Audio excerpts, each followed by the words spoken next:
Hello dear viewers. आप सभी को पता होगा कि भारत के केंद्र शासित प्रदेश जम्मू कश्मीर के पहलगाम के अंदर 23 तारीख को एक बहुत बड़ा आतंकी हमला हुआ, जिसको देखते हुए भारत सरकार ने कुछ बड़े फैसले लिए हैं। और ये बड़े फैसले कुछ इस तरह से हैं। पहला सबसे बड़ा फैसला जो कि बात करता है 1960 की सिंधु जल समझौते को तुरंत प्रभाव से रोकने की। दूसरा बड़ा फैसला जो कि अटारी बॉर्डर, जिसके through Bharat Pakistan land route से ट्रेड होता है, उसको बंद करने की बात की जाती है। तीसरा बड़ा फैसला जो कि बेटा सार्क के अंदर, यहाँ पे आप देखोगे सार्क, SAARC, सार्क जो है क्या है, south Asian association for regional council. तो ये जो है 8 अलग अलग देशों का एक संगठन है, जिसके अंदर पाकिस्तान, अफगानिस्तान भी मेंबर हैं। तो इस सार्क संगठन के अंदर कुछ छूट दी जाती है पाकिस्तान और सारे मेंबर्स जो हैं उनके सदस्यों को, उनके सिटीजन्स को। तो वो छूट को भी यहाँ पे रोक लगाई गई है। एंड नेक्स्ट जो बड़ा फैसला लिया गया है दैट इज़ कि भारत के जितने भी आपको देखने को मिलेंगे काउंसलेट जो रहते हैं आपका, ये उच्चायुक्त के अंदर, है ना, पाकिस्तान के अंदर भारत का जो उच्चायुक्त है, तो उनको वापस बुलाने की बात की गई है। एंड सिमिलर बेसिस पे भारत के अंदर जो आप देखोगे पाकिस्तान का उच्चायुक्त है, तो वहाँ पे जो मेंबर्स हैं पाकिस्तान के, उनको भारत छोड़ने की बात कही गई है। तो ये कुछ 5 बड़े डिसीज़न जो हैं ये लिए गए हैं भारत सरकार के द्वारा। इन सारे डिसीज़न को आने वाले वीडियो के अंदर हम एक एक करके डिस्कस करेंगे, उसके होने वाले परिणाम को समझेंगे। ठीक है, तो ये सारी जानकारी के लिए, इस इम्पॉर्टेंट इन्फॉर्मेशन के लिए please like my channel and subscribe and do share. तो सबसे पहला और सबसे इम्पॉर्टेंट जो पॉइंट हम डिस्कस करने वाले हैं that is number 1, first decision जो लिया गया है। तो इसके बारे में हम समझेंगे आज की वीडियो में, देखेंगे कि क्या है। थंबनेल से आपको समझ आ गया होगा कि सिंधु जल समझौता क्या था और क्यों किया गया था, क्या इसके प्रावधान हैं, ये सारी बातें यहाँ पे हम समझने वाले हैं। तो सबसे पहले अगर हम देखते हैं सिंधु जल समझौता that is Indus water treaty. तो ये जो ट्रीटी है ये हुआ था बेटा 1960 के अंदर। 19 सितंबर 1960 को आप देखोगे भारत के तत्कालीन उस समय के जो प्रधानमंत्री थे जवाहरलाल नेहरू, और पाकिस्तान के राष्ट्रपति, जो कि वहाँ के मेजर जनरल, हमेशा आर्मी ही ज़्यादातर कंट्रोल करता है पाकिस्तान को, है ना। तो उस टाइम के भी ये फील्ड मार्शल थे, दैट वाज आपका अयूब खान। तो अयूब खान और जवाहरलाल नेहरू के बीच में 19 सितंबर 1960 को जो है ये समझौता साइन किया गया था। अब इसके बैकग्राउंड को समझ लेते हैं। सबसे पहले ये जान लेते हैं कि क्यों ऐसा हुआ कि भारत और पाकिस्तान के बीच ये समझौता साइन किया गया। ऐसी क्या ज़रूरत पड़ी थी कि हमें ये समझौता साइन करना पड़ा। तो सबसे पहले हम देखते हैं इसकी पृष्ठभूमि। बैकग्राउंड में जाते हुए हमें स्टार्ट करना पड़ेगा 1947 से। तो 1947 जब 15 अगस्त को देश आज़ाद होता है, पाकिस्तान और भारत दो अलग अलग देश बनते हैं। उसी समय आप देखोगे कि 1947 में इंडिया पाकिस्तान के बीच का कुछ जो जो भी इंडिया पाकिस्तान का जो ट्रेजर था उसको डिवाइड किया गया था।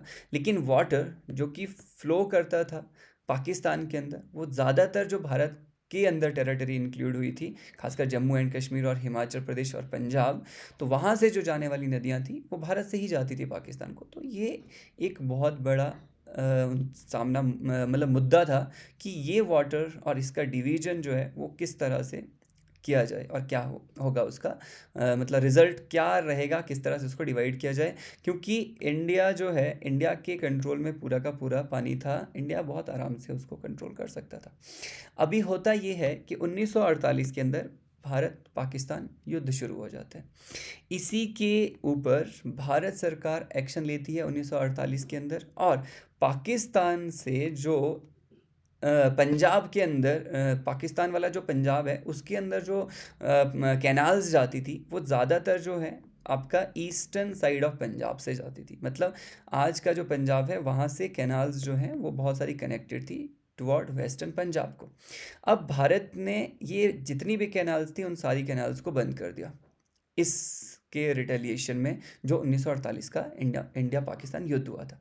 जैसे ही भारत ने कैनाल बंद कर दी तो पाकिस्तान को एक बात समझ आना शुरू हो गया कि आने वाले समय में अगर हम कभी भी कुछ करेंगे तो भारत जो है पानी रोक सकता है, और पानी जो इंडिया से ही जाता है पाकिस्तान के अंदर, था ना, और उसी के ऊपर डिपेंड है उसका ज़्यादातर जो भी इरिगेशन और एग्रीकल्चर है, ठीक है, और हाइड्रो प्रोजेक्ट्स जो हैं।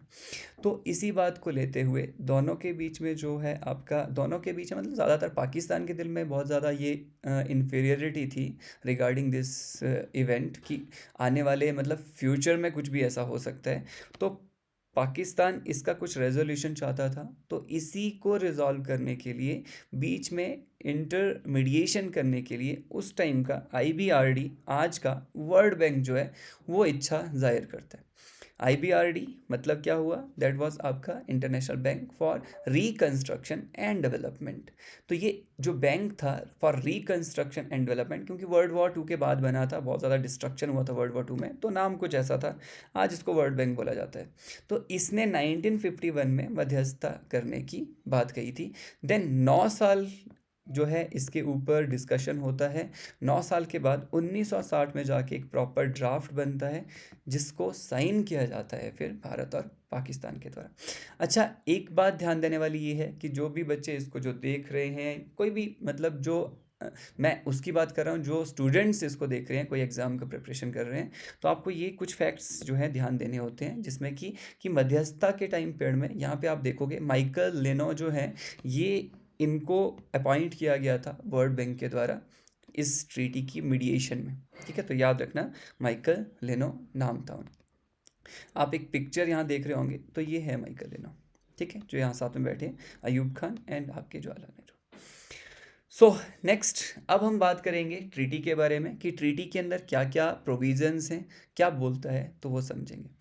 सबसे पहले हम देखते हैं कि ये जो ट्रीटी है, इंडस वाटर ट्रीटी, मैं आपको इस ट्रीटी की एक सबसे ख़ास बात समझाता हूँ। ख़ास बात ये है कि पूरे वर्ल्ड में अगर आप देखोगे तो राउंड अबाउट 200 और मोर देन 200 कुछ ऐसे रिवर्स हैं जो क्रॉस बॉर्डर हैं। दैट मीन्स एक स्टेट, एक कंट्री से दूसरे कंट्री को फ्लो करते हैं।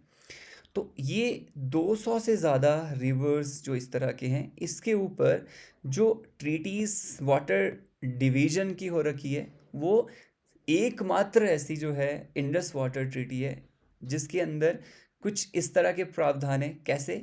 जैसे कि आप देखोगे आगे जो मैं वीडियो को कंटिन्यू करूँगा तो आप देखोगे कि डिवीज़न किस तरह का हुआ है कि जिस जगह से नदियाँ निकल रही हैं उस एरिया, उस पर्टिकुलर कंट्री को ज़्यादा वाटर शेयर नहीं मिला है डिवीज़न में, बल्कि उसको मिला है जहाँ पे पानी जा रहा है।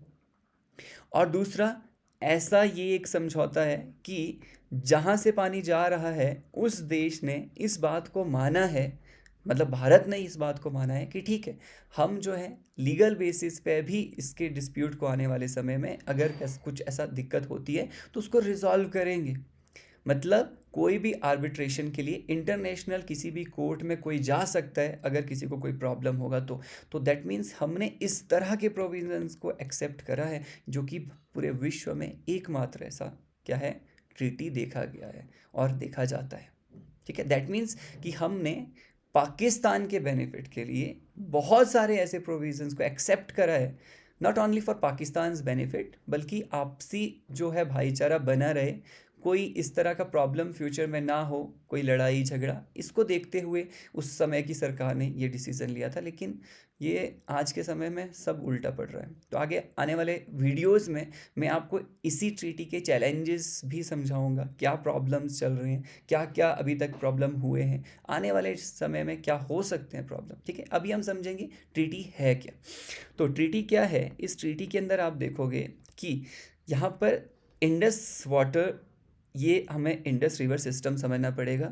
इंडस रिवर में जो इंडस रिवर है, अच्छा अगेन जो भी बेटा प्रिपरेशन कर रहे हैं आपको बहुत सारे फैक्ट्स पता होने चाहिए। अब आपका ये टॉपिक बहुत इंपॉर्टेंट हो गया है फॉर एग्जाम पर्सपेक्टिव। आपको इंडस रिवर कहाँ से निकलता है, उसके कौन कौन से इंपॉर्टेंट ट्रिब्यूटरीज हैं, कौन से हाइड्रो प्रोजेक्ट उस पर कहाँ पर बन रखे हैं, ये सारी चीज़ें आपको पता होनी चाहिए, ठीक है। सो अभी के लिए हम समझते हैं कि इंडस जो आपका रिवर है, इसके पहले ट्रिब्यूटरीज कुछ देख लेते हैं। इंडस रिवर में आप देखोगे तो जम्मू कश्मीर के अंदर भारत का जो हिस्सा है, जम्मू वाला पार्ट जो है, वहाँ से एक नदी झेलम निकलती हुई इसमें मिलेगी। झेलम के बाद एक और जो कि आपका हिमाचल से रिवर निकलती है चिनाब, और फिर जम्मू में जाती है, फिर वो झेलम में जाके मिलती है। फिर एक और रिवर जो कि हिमाचल से ही निकलती है रावी, फिर वो इसमें जाके मिलती है आगे। फिर जाके आप देखोगे हिमाचल से एक नदी निकलती है ब्यास, ये भी जाके आपकी पहले तो भारत के अंदर ही सतलुज में मिलती है, देन पंजाब के अंदर ये व्यास और सतलुज मिलके आगे सतलुज रिवर फ्लो करती है।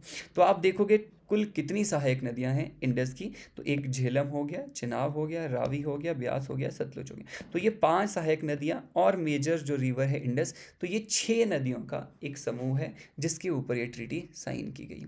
सबसे पहले एक और चीज़ देख लेते हैं कि यहाँ पे हम बोलते हैं कि पश्चिमी जो नदियाँ हैं और पूर्वी जो इसकी सहायक नदियाँ, तो वेस्टर्न जो ट्रिब्यूटरी हैं तो वो हैं आपकी झेलम और इंडस, और साथ में हो गया चिनाब। ये 3 हैं आपकी वेस्ट फ्लोइंग रिवर। और ईस्ट फ्लोइंग रिवर यहाँ पे जो बोला जाता है न्यूज़ में जो आप सुनोगे वो है रावी, ब्यास और सतलुज।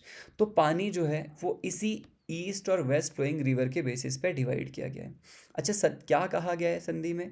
संधि में ये कहा गया है कि जितना भी पानी जो है इंडस रिवर सिस्टम में, जो वेस्ट फ्लोइंग रिवर 3 हैं, इन 3 नदियों से बहने वाला जो भारत से पानी है उसका 80% पानी भारत को जो है देना पड़ेगा पाकिस्तान को। मतलब हम उस टोटल वाटर का 80% वाटर जो है टोटल वाटर का, उसको पाकिस्तान को छोड़ना पड़ेगा, उसको आप रोक नहीं सकते। हाँ, बचा हुआ 20% पानी ही जो है भारत इस्तेमाल कर सकता है, ये वेस्ट फ्लोइंग रिवर का। एंड ईस्ट फ्लोइंग रिवर्स में क्या है कि इंडिया जो है वो 80% पानी जो है इस्तेमाल कर सकता है, और इसका 20% पानी जो है उसको छोड़ना ही पड़ेगा पाकिस्तान। पहले तो ये 80-20 का डिवीजन है, लेकिन वो डिवीजन इस तरह से जैसे मैंने आपको समझाया।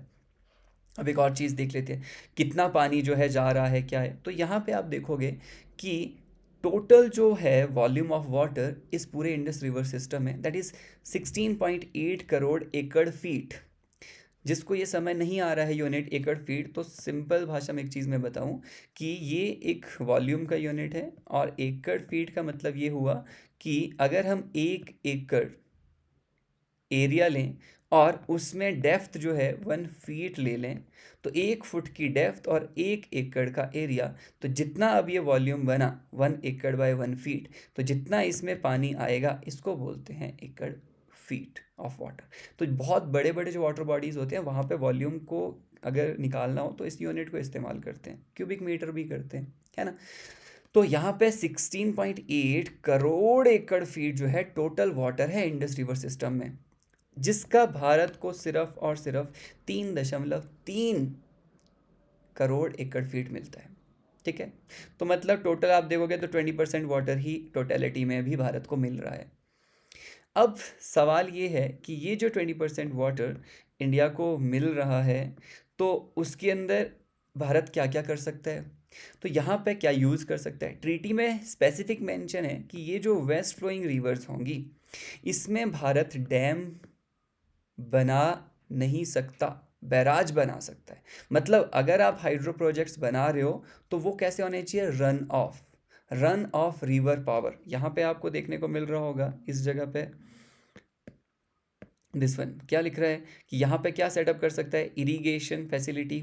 ठीक है, run of the river power plant. What is run of river power plant? Run of river power plants होते हैं बेटा, जैसे कि फॉर एग्जांपल कि हायर एल्टीट्यूड पे, पहाड़ी में ऊंचाई से रिवर जो आ रहा है वहाँ पर हम एक बैराज बना देते हैं। बैराज और डैम में फ़र्क यह है कि बैराज में पानी पूरी तरह से बंद नहीं होता, ठीक है, ओवरफ्लो वहाँ से पानी जाता रहेगा आगे। हाँ, लेकिन वहाँ पर रेगुलेट किया जाता है, पानी को हम कभी बंद करें तो कभी छोड़ भी सकते हैं, तो रेगुलेट होता है वो वाटर, प्रॉपर क्लोज नहीं होगा। तो यहाँ पे बैराज बनेगा, और साथ में बैराज क्यों बनाया जाता है, ताकि पानी थोड़ा इकट्ठा हो जाए। फिर आप नदी को पूरी तरह नहीं रोक सकते, आप एक उस बैराज के साथ से एक टनल बनाते हो जिसको HRT बोलते हैं, हेड रेज टनल बोलते हैं उसको, जो एक टनल बैराज से बन के आएगा। वो इसीलिए बैराज बनाते हैं ताकि पानी बहुत वहाँ पे एक जगह इकट्ठा हो जाए, लेकिन वो टनल के थ्रू फ्लो कर रहा है, वापस फ्लो जहाँ कर रहा है, तो वो क्यों बनाया गया? ताकि एक ऊंचाई बन जाए, पानी बहुत तेज़ी से अच्छे से यहाँ पे पहुँच आ सकती। क्यों तेज़ी से आ सके? ताकि आगे टरबाइन को घुमाने में आसानी हो जाती है।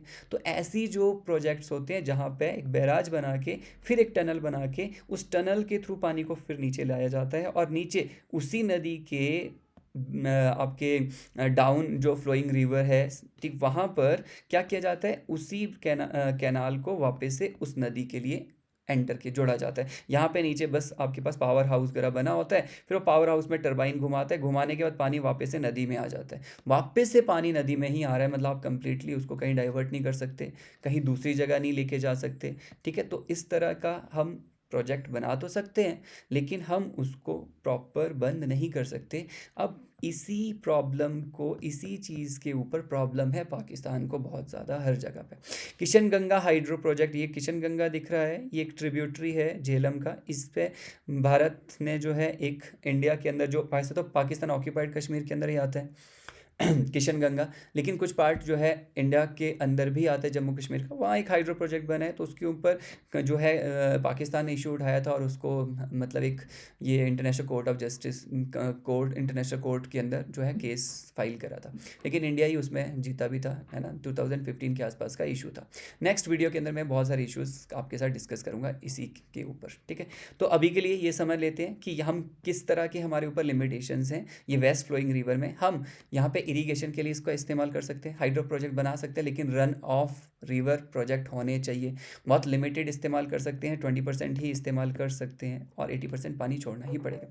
ये जो रिवर्स हैं, यहाँ आप बना सकते हो कुछ भी, डैम, बैराज, कुछ भी बना सकते हो ईस्ट फ्लोइंग रिवर में, लेकिन आपको 20% वाटर छोड़ना ही पड़ेगा। दिक्कत ये है कि हम जो ये बात कर रहे हैं कि हम इतना यूज़ कर सकते हैं, लेकिन हम वो भी पानी यूज़ नहीं कर पा रहे हैं। हाल ही में इस पानी को यूज़ करने के लिए गवर्नमेंट ऑफ इंडिया ने काफ़ी सारे पॉलिसीज़ और काफ़ी सारे प्रोजेक्ट्स नए जो हैं, तो उनको अप्रूवल दिया है। अब भारत इसके ऊपर प्रोजेक्ट्स बनाने वाला है, लेकिन अभी के लिए तो न्यूज़ ये है कि भारत ने ये जो ट्रीटी है, इसको क्या कर दिया है? रोक लगा दी है, मतलब इसके प्रावधान, इसके प्रोविज़न को मानने से मना कर दिया है भारत ने। अच्छा, अब हम देखते हैं प्रोविज़न जो ट्रीटी है, इसके अंदर कुछ इंपॉर्टेंट चीज़ें, कि जैसे कि भारत ने अभी मना कर दिया है मानने से प्रोविज़न्स को, फिर क्या होने वाला है? एक इशू हो गया ना, प्रॉब्लम हो गया ना, भारत पाकिस्तान के बीच में डिस्प्यूट हो गया। इस डिस्प्यूट को रिजॉल्व करने के लिए कुछ आर्टिकल्स हैं इस ट्रीटी के अंदर, जैसे कि एक आर्टिकल 9 है बेटा, यहाँ आप देखोगे तो ये डिफाइन करता है कुछ 3 तरह के आपके स्ट्रक्चरल मेजर्स और मैकेनिज्म, कि किस तरह से जो है डिस्प्यूट को रिजॉल्व किया जा सकता है अगर डिस्प्यूट कभी हो। तो ये आर्टिकल जो है 9, इसको नेक्स्ट वीडियो में डिटेल में डिस्कस करूंगा, मैं आपके साथ एक एक प्रोविज़न समझाऊंगा। दूसरा एक आर्टिकल है 12 क्लॉज 3। ये जो आर्टिकल अनुच्छेद 12 है, इसका क्लॉज 3 वो बताता है कि इंडस वाटर ट्रीटी के अंदर आने वाले समय में कभी भी अगर कोई लगता है बदलाव किया जाना चाहिए, तो बदलाव किया जा सकता है। ऐसा नहीं है कि ये रिजिड है ट्रीटी, लेकिन प्रॉब्लम ये है कि बदलाव कैसे किया जाएगा, कि दोनों की ही सहमति होनी चाहिए, भारत और पाकिस्तान की, तभी बदलाव किया जा सकता है, और यही दिक्कत है। इश्यूज़ क्या है ट्रीटी के सामने? बहुत बड़ा इशू है क्लाइमेट चेंज। हमने 20% पानी अपने को ले तो लिया वेस्ट फ्लोइंग रिवर का, लेकिन क्लाइमेट चेंज की वजह से वाटर जो है, उसका जो वॉल्यूम है वो दिन प्रतिदिन घटता जा रहा है। अभी वो पानी कम होता जा रहा है, तो हमारे शेयर जो पहले से ही कम था वो और ज़्यादा कम हो जाएगा। तो वो एक बहुत बड़ा चैलेंज है इंडिया के लिए, इंडिया की जो वाटर सिक्योरिटी है उसके लिए, है ना। इरीगेशन हो, चाहे मतलब एग्रीकल्चर फैसिलिटी हो, चाहे फिर हाइड्रो प्रोजेक्ट और इलेक्ट्रिसिटी प्रोडक्शन का हो। तो ऐसे बहुत सारे जो हैं इश्यूज़ हैं, जिनको हम आने वाले वीडियो में डिस्कस करेंगे। अभी तक के लिए थैंक यू, धन्यवाद। प्लीज़ डू शेयर, तो जो भी देख रहे हैं प्लीज़ डू सब्सक्राइब, है ना। अपने जानने वाले, अपने दोस्तों के साथ जो है ज़रूर शेयर कीजिए वीडियो। Thank you.